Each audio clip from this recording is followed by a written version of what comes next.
สัจจังเสียงดังว่องว่องล่องตอยคลื่นในท้องฟ้าเข้าสู่เครื่องทับบุพับบัจจาให้คนตัวหน้าได้ฟังเป็นอริยธรรมสัจจังของพระพุทธังสัมพุทธเจ้าสัมพุทธเจ้าขอถวายความเคารพพระมหาเถระพระเถรานุเถระเจ้าคณะพระสังฆาธิการทั่วโลกวันนี้รายการเสียงธรรมกำจัดโควิดก็ได้มีโอกาสมาออกแทนรายการเสียงจากชุมชนสันทรายหลวงของท่านพระครูสังฆบริหารธรรมนูญวัดสันทรายหลวงอำเภอสันทรายจังหวัดเชียงใหม่อาตมาพระครูปริยัติยานุศาสตร์เจ้าคณะอำเภอเมืองเชียงใหม่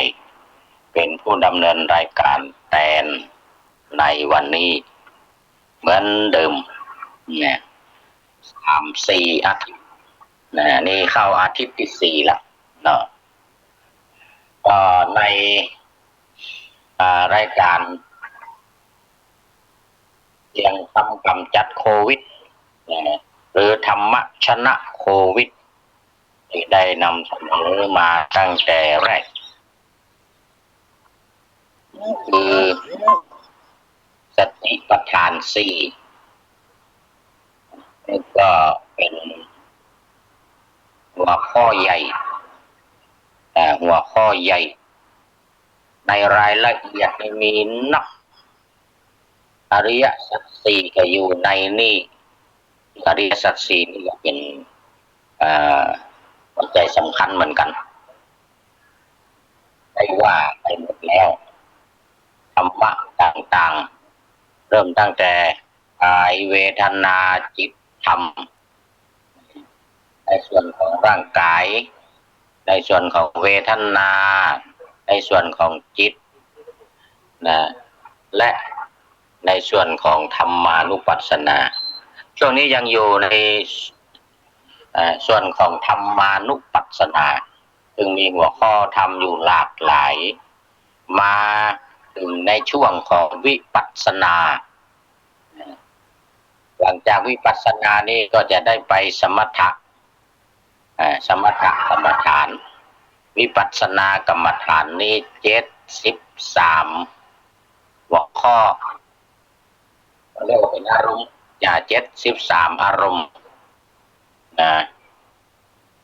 ก็มาถึงอินทรีย์22ข้อที่21จบไปเข้ามาข้อที่22ผ่านไปเมื่อวันศุกร์ที่ผ่านมาแต่ว่ายังไม่ได้อธิบายยังไม่ได้อธิบายข้อที่22คืออรหัตผลที่ผ่านมาข้อ21นั่นถึงอรหัตตมรรคอรหัตตมรรคอรหัตผลนี่ก็เป็นพระอรหันต์ในโลกุตตรธรรม8ประการนั่นนี่เป็นข้อที่8มรรค4ผล4ข้อที่8รวมมรรค4ผล4พอถึงข้อที่8ปุ๊บเป็นโลกุตตรธรรมข้อที่9เกิดขึ้นมาละเรียกว่านิพพานมรรค4ผล4นิพพาน1มหาเนรพานมรรค4ผล4นิพพาน1ถ้าถึงนิพพานนี่ก็สุดยอดโควิดมันเข้ามาต้องถามหาละมามีเด็ดขาดละป้องกันไว้เป็นอย่างดีใช่แล้วก็จะเข้ามาก็เข้ามาได้นี่หรือถ้าเป็นมาก่อน คนที่เป็นมาก่อนแล้วพอได้บรรลุถึงขั้นนิพพานถึงโลกุตระธรรมข้อที่เก้านะถึงโลกุตระธรรมข้อที่แปดอรหัตผลนี่แล้วก็ถือว่าสุดยอดละถือว่าสุดยอดโควิดนี่หมอกำจัดได้สบายนะกำจัดได้สบายที่กำลังมาก็มาสามารถที่จะเข้ามาได้ละมาสามารถจะเข้ามาได้ละรายละเอียดต่างๆโสหุยทั้งหลายข้างเคียงธรรมะข้างเคียงทั้งหลายก็ผ่านมาหมดแล้วนะผ่านมาหมดแล้วถึงจุดสุดยอดนะถึงจุดสุดยอดของธรรมะชนะโควิดนี่ถึงจุดสุดยอดแต่รายละเอียดหรือว่ารายย่อยลิ้วล้อต่างๆยังมีอยู่เนอะกำลังถึงข้อซาวสองของอินทรีย์ซาวสองยังเป็นหมวดที่สี่ต่อไปหมวดที่ห้าหัวใจของมันก็มีหำอยู่ก็คืออริยสัจสี่อริยสัจสี่นี่ว่าในธรรมานุปัสสนานั้นกำหนึ่งละแต่พอมาใน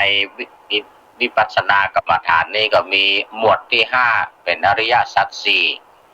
และหมวดที่หกเป็นปฏิจจสมุปบาทอริยสัจสี่ปฏิจจสมุปบาทวันนี้จะได้มาารายละเอียดเพิ่มเติมเกี่ยวกับอินทรีย์ซาวสองข้อที่ซาวสองในจำนวน73ข้อนี้เขาว่ากันมา4หมวดว่ากันมา4หมวด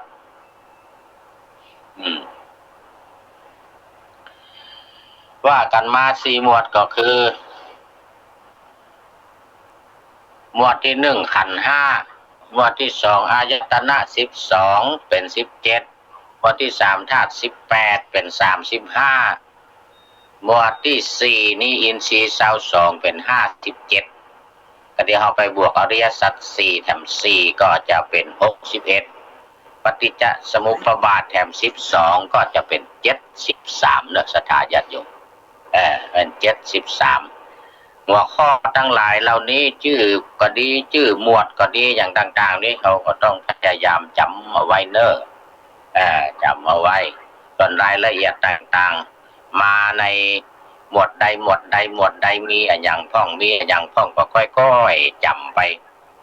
ค่อยๆจำไปบ่ต้องรีบร้อนบ่ต้องรีบร้อนบ่ต้องเห่งคำเมืองเอาว่าบ่ต้องเห่งใจเย็นๆทำวิปัสสนานี่ต้องพิจารณาไปเรื่อยๆเข้าฌานที่หนึ่งอย่างเดียวเข้าฌานที่หนึ่ง2 3 4บ่สนใจ5 6 7 8ซ้ำให้บ่เอาไปเป็นแค่จันพรมไม่น่ามาเอาเข้าสู่นิพพานเลยเอาเข้าสู่โลกุตระธรรมตั้งเก้าเลยโลกุตระธรรมตั้ง8เป็นขั้นนะอยู่ในอินทรีย์22ข้อ21 22 3ข้อที่กำลังว่ามาที่กำลังอธิบายเสริมเพิ่มเติมอาตมาจะทบทวนเรื่อยๆทบทวนตั้งต้นตั้งแต่สติปัฏฐาน4มาแล้วทบทวนเพื่อเป็นการเตือนความจำของศรัทธาญาติโยมทั้งหลายที่มาได้ห้ำมาได้เฮียนเนาะมาได้ห้ำมาได้เฮียนแต่ก็ฟังเอาก็ถือว่าเฮียนถือว่าปฏิบัติไปตัวเฮียนไปตัวเพราะว่าการปฏิบัติวิปัสสนานี่มันเหมือนกับสมถกรรมฐานวิปัสสนากรรมฐานนี่เราปฏิบัติโดยวิธีการ3อย่างคือการฟังการคิดและการกระทำส่วนสมถกรรมฐานนั้นทำโดย3อย่างเหมือนกันคือบริกรรมการนับแล้วก็การระลึกตามนึกตัวไป นึกเอาตามหัวข้อมันนึกเอาตามหัวข้อมันซึ่งมันมีอยู่40หัวข้อเนาะในสมถกรรมฐานนะแต่เดี๋ยวถ้าเสร็จวิปัสสนานี้แล้วจะเข้าสู่สมถกรรมฐานทำ40ข้อในรายละเอียดนะในรายละเอียดนะลายใหญ่ๆว่าไปแล้วโอ้ยังสมถกรรมฐานนี่ยังไม่ได้ว่าแต่40ข้อ7หมวดนะ40ข้อ7หมวดสำหรับกำจัดโควิดโดยเฉพาะเลยกำจัดโควิดโดยเฉพาะเลย41หมวดนี่นะ7หมวด40ข้อแล้วก็วิปัสสนา6หมวดมันปีนกันเนอะ6หมวดนี่มี73ข้อมันมีนักแต่หมวดมันมีน้อยจำหมวดของมันก็มี6หมวดแต่ว่ามันมี73ข้อแต่สมถกรรมฐานนั้นมันมีอยู่7หมวดแต่มีแค่40ข้อหมวดมันนักแต่ข้อมันน้อยหมวดมันนักข้อมันน้อยอันนี้หมวดมันน้อยข้อมันนักในวิปัสสนากรรมฐานเพราะฉะนั้นการปฏิบัติวิปัสสนานี่จะแตกต่างจากสมถะโดยสิ้นเชิงเรียกว่าเราเข้าฌานแค่ปฐมฌานแค่วิตกกับวิจารเข้าแค่ปฐมฌานส่วนสมถกรรมฐานนั้นจดไปจนถึงพุทธฌานที่8นั่นแหละตั้งแต่ปฐมฌานไปจนถึงอัฏฐฌานนั่นแหละฌานที่8นั่นแหละเนวสัญญาณสัญญายตนะนั่นน่ะได้สมถะมุ่งความสงบแห่งจิตอย่างเดียวบาสนใจอะไรยังเอาสงบจิตอย่างเดียวสงบเหมือนวิปัสสนานี่ก็เบานะไม่ได้ว่าก็ดูข้อที่8กันจำก็มาใจมาจำก็มาใจอย่าไปหรอกความจำก็มาใจเนวสัญญานาสัญญานะดอกสัญญาก็มาใจสัญญาก็บาดใจพุทธไปเปลี่ยนพรมละไปเปลี่ยนพระพรมอยู่บนสวรรค์ชั้นฟ้าบ่ละ16ชั้นนะพรมนะไปยืนชั้นพรม16ชั้นนะอาการนิถาบุญนะอาการนิถาพรมบุญละสุทัสสาสุทัสสาสุทัสสีอาการนิถาพรม16ชั้นเพราะนะตายอยู่ในชั้นผมมันไม่ได้เข้านิพพานด้วยเพื่อนเพราะยกเว้นบนไออรหัตตมรรคอรหัตผลเนี่ยได้อรหัตผลคือเป็นพระอนาคามิผลไม่ใช่อรหัตผลได้อนาคามิผลไปแล้วเนี่ยก็สามารถในการที่จะไปต่อยอดในความเป็นพรหมบุญได้แต่ว่าต้องเป็นพรหมมี4ขันธ์ต้องมี4ขันธ์เวทนาสัญญาสังขารวิญญาณต้องมี4ขันธ์เนี่ยมีขันเดียวมันได้เดี๋ยวขันเดียวกับวิญญาณนี่นะโอ้มันได้ละมาต่อเนอะมาต่อจะได้อธิบายเพิ่มเติมว่าอรหัตผล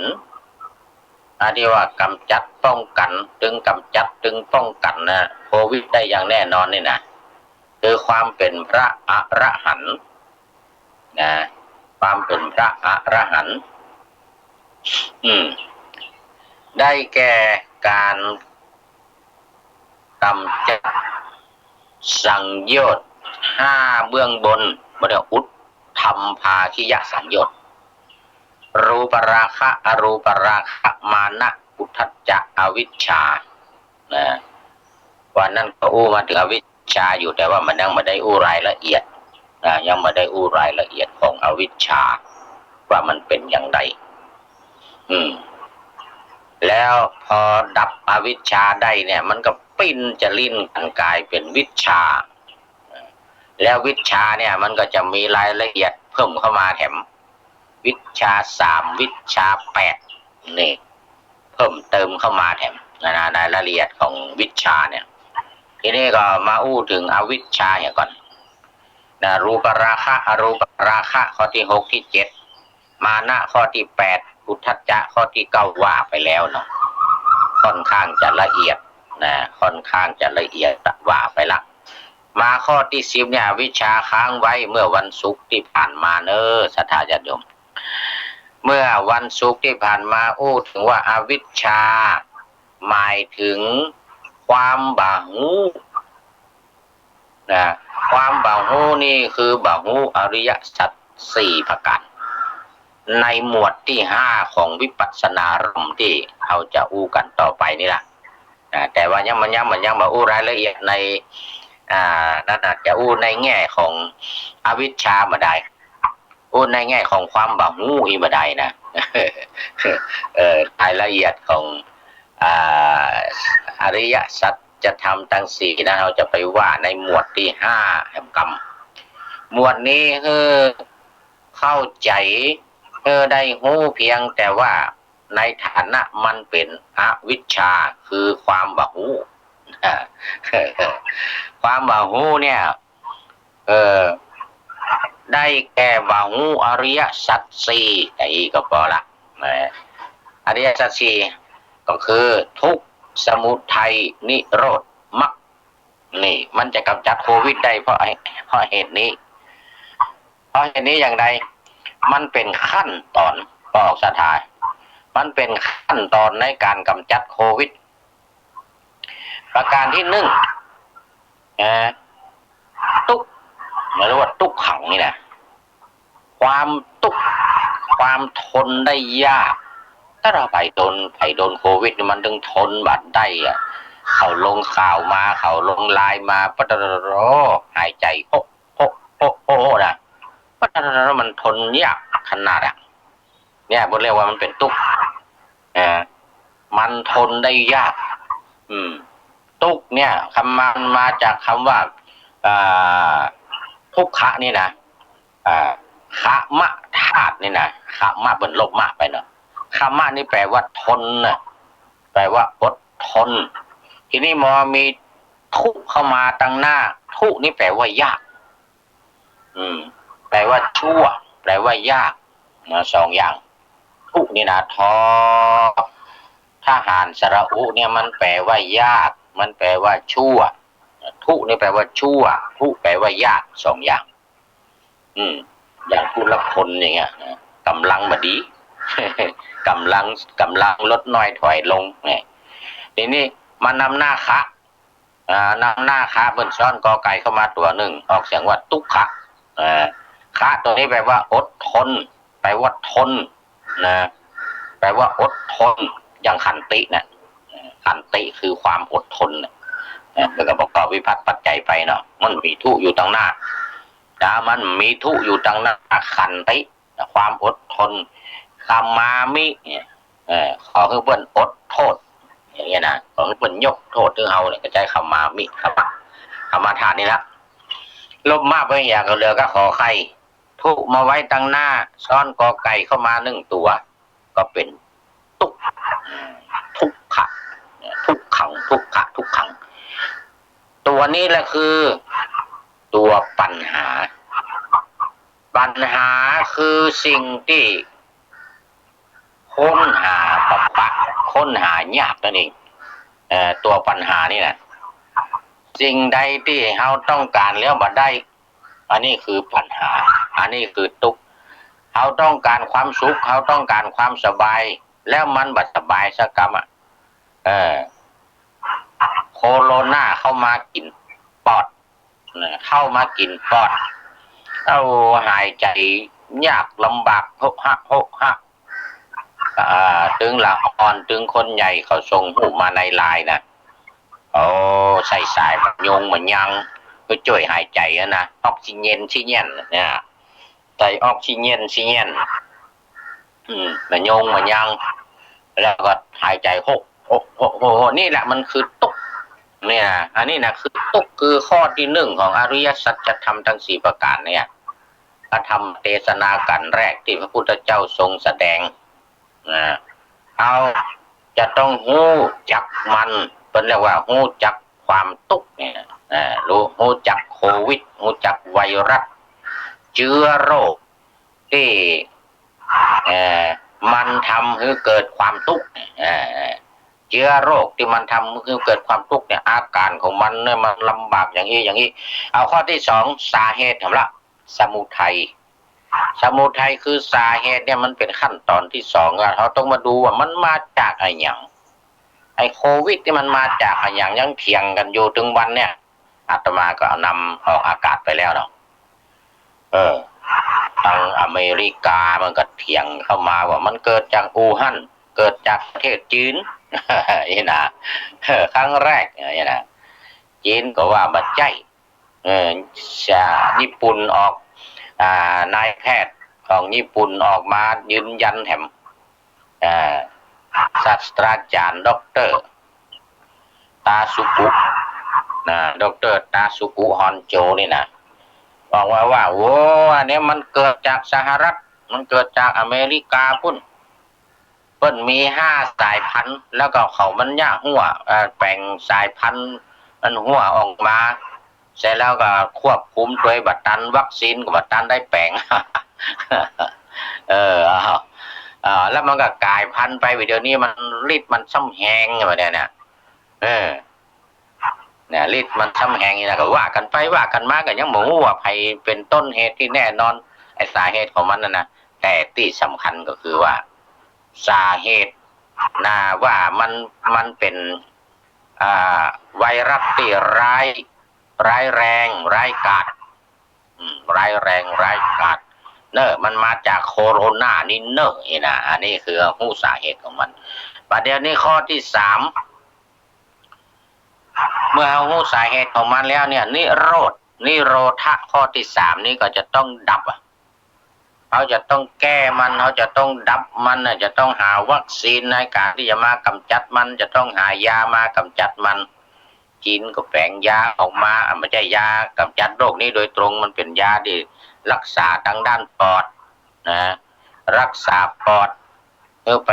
จุ่มจืดในรักษาปอด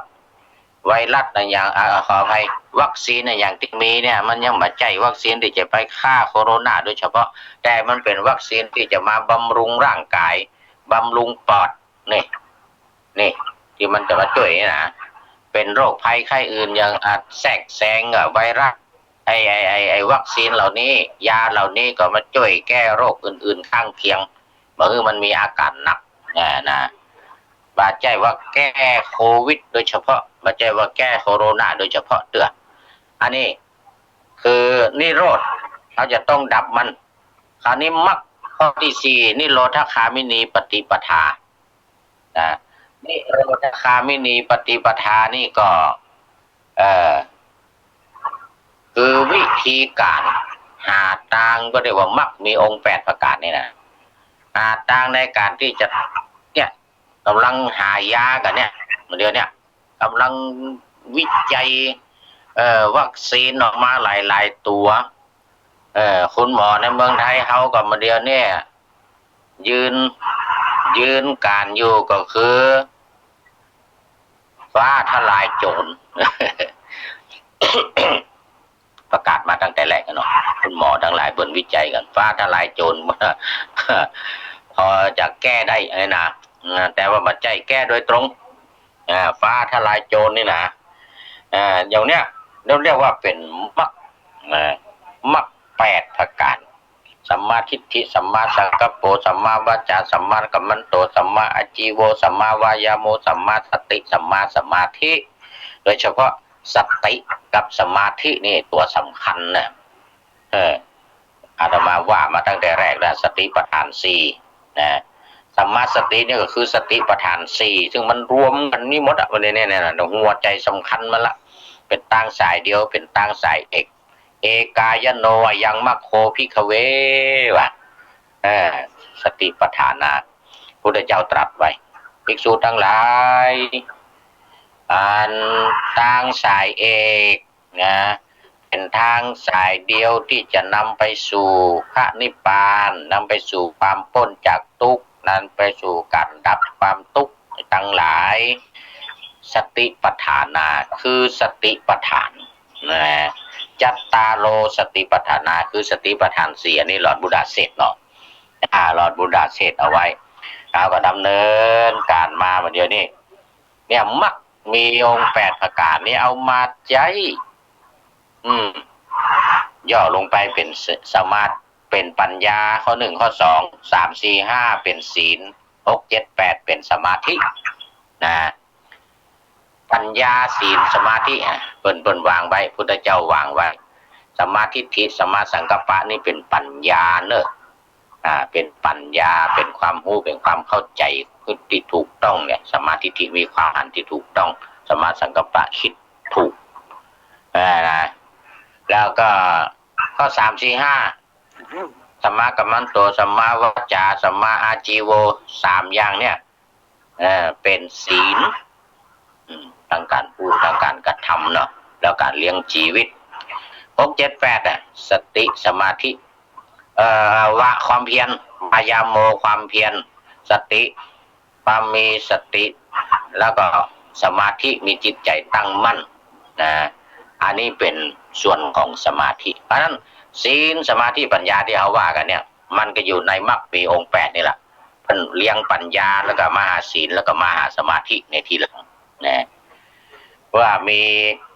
ความหันที่ถูกต้องแล้วเนี่ยมันก็จะทำให้ศีลเนี่ยเป็นปกติทำให้มีศีลแล้วพอมีศีลดีจิตใจมีศีลดีก็จะมีสมาธิจะมีสมาธิมันจะวนกันอยู่อย่างเงี้ยนะมีสมาธิแล้วเดี๋ยวเกิดปัญญาละนี่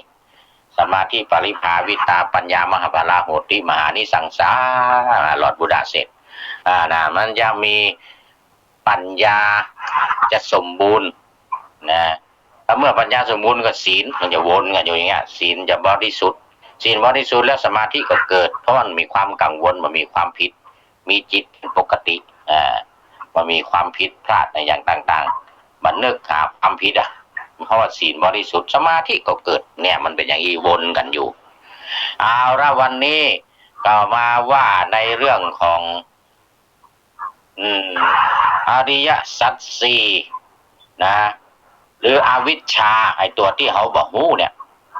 พอเปลี่ยนจากเป็นวิชชาก็คือความหู้เกิดขึ้นได้แก่ทุกข์สมุทัยนิโรธมรรคซึ่งเป็นวิธีการเป็นองค์รวมในการที่จะกำจัดโควิดโดยเฉพาะโควิดนี่คือความทุกข์กันนะคือความทุกข์เพราะนั้นเอามือหูสาเหตุแล้วก็ดับสาเหตุของมันแล้วก็ก่อนจะดับสาเหตุของมันก็หาหนทางในการที่จะเข้าไปดับสาเหตุของมันเอาละวันนี้ก็เอาไว้มงอีกก่อนข้อที่22ของอินทรีย์22เนฝากไว้ก็มีบทประพันธ์ของเดอะจิกุงพนานมงคลเขาเป็นปากมาพนานมงคลเขานะแปลว่ากรรมแผ่เมตตาขออโหสิกรรมขออโหสิกรรมถ้าเมื่อเรามีพ้นจากภัยไก่จากเวรแล้วก็แผ่เมตตาเป็นข้าวบอกว่า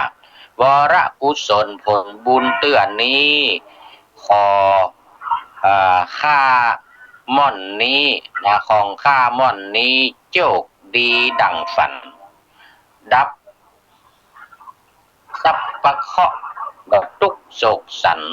กู้ค่ำคืนวันม่วนงันบ่เศร้าขอฮื้อเจ้ากรรมนายเวรท่านเจ้าปงโตดเวรเฮาม่อนน้อยอโหสิกรรมทำใจจื่นจ้อยบ่ถือบาปร้อยตือเวร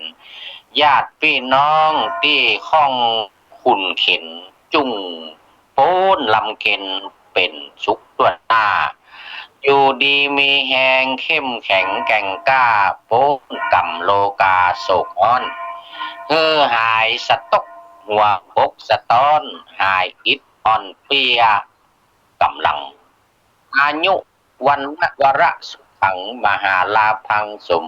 ดังใจข้าอุทิศกุศลผลบุญไปหน้ากับตังอาวอาพี่น้องติดปิตามาตาวงศาเพื่อนป้องอย่าทุกโศกต้องกังวลเกิดหวังยังไว้ได้หันผลขอกุศลดลยังตนแห่งข้าสัตว์ตั้งหลายเกยได้เข็นข้าเบียดเบียนกันมาแต่ไทยก็ขอขมาโตสาโตดไว้อโห สิได้สำราญขอเฮ้อเป็นพ้นทุกข์ขอเฮ้อพ้นทุกข์สุขสามพระการชื่นใจเจยบานเหมือนกันตัวหน้าเหมือนกันตัวหน้าขอเจริญพร